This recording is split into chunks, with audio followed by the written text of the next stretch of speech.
Everyone on YouTube loves telling you that if your lens isn't at least 1 point and it's basically unusable. If you're doing low light, get a fast prime. If you're doing vlogging, get a fast prime. And if you want the so-called cinematic look, then you should definitely get a fast prime. But despite all of that, this is a tiny kit lens that's been glued to my Lumix S9.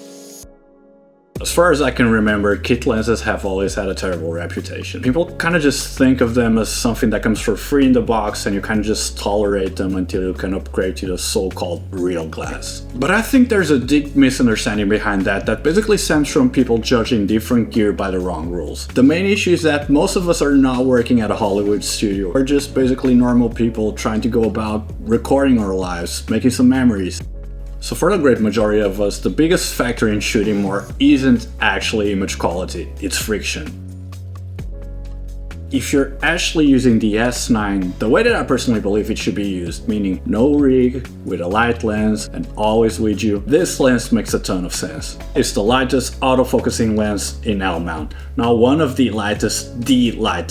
So when your setup is light enough, you just stop thinking about it. And when you stop thinking about things, you actually shoot.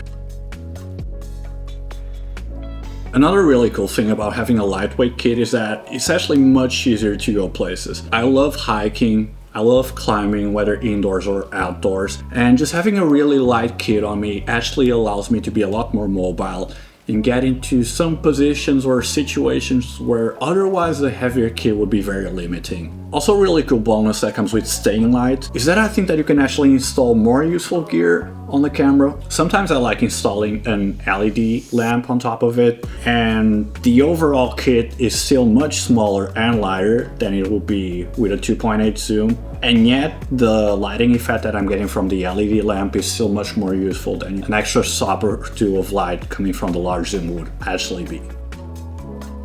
Now, another huge plus to kit lenses is staying small is that you stay low profile. There's no big front element, you don't have that big YouTube camera energy, and people just feel more comfortable in front of you and in front of the camera. Also, I don't know about you guys, but I'm more of an introvert myself, and I actually find it quite easy to feel self-aware when I'm carrying around a large cinema rig. But if I'm just walking around with a smaller rig, it's like, no one cares, I feel fine, perfect.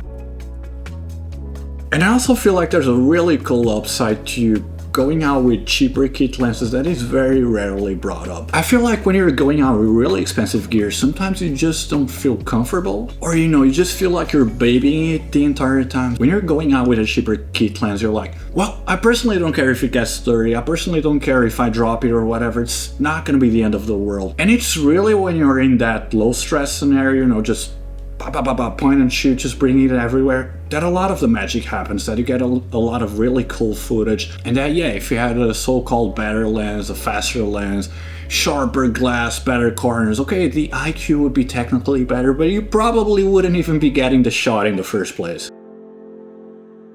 Now, of course, kit lenses and slower lenses in general do come with their own set of challenges in general, so here are some tips from my personal shooting experience. First of all, if you're concerned about low light, just stick to the wide end. So in this case, we've got 4.5 at the wide end. In most scenarios, if you have a 180-degree shutter, f4.5 should be honestly enough. In a modern full-frame camera, I think you can take the ISO up to 12,800 without issues, still being relatively clean. If you need way beyond that, then just get a light, get an LED, something like that. Another really cool thing about shooting ultra-wide is how much leverage and insurance that gives you for other features or post. So for example, if you need really fast rolling shutter performance, if you need the highest electronic state, you can crop into APS-C mode, and going from 18mm to APS-C is still gonna be very wide. Now this is really useful for me because I shoot a lot indoors, and being able to stay wide in those really tight spaces is really important. If you ever find yourself needing some additional reach, Lumix cameras do have the hybrid zoom feature, so the tele end of the lens can actually expand even further,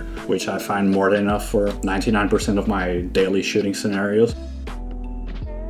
To be perfectly honest, I do have one complaint about the lens, and that is that I'm not a huge fan of the collapsible design. So the way that this lens works is that it's actually tiny when it's turned off, but to actually turn it on you have to unscrew it, and then it stays at that size throughout the entire zoom range. I would rather trade those extra few millimeters of pack length and just have a lens that is ready to go at all times, because in a kit that was designed and paired to minimize friction, I do feel like the collapsible zoom design is the only piece of friction. Now here's my own personal opinion. Fast lenses don't actually make your footage any better. They make it a lot easier to deal with bad lighting, which is for sure extremely useful. Is that really worth it if you're not going to be taking out the gear in the first place? So here's my actual advice. Before you go out and spend some extra money on a new piece of gear, on some so-called real glass, just spend some extra time with your kit lens. Don't be so quick to throw away your kit lenses, because sometimes they're actually the perfect tool for you right now. And maybe sometimes you don't need better glass, you just need less friction.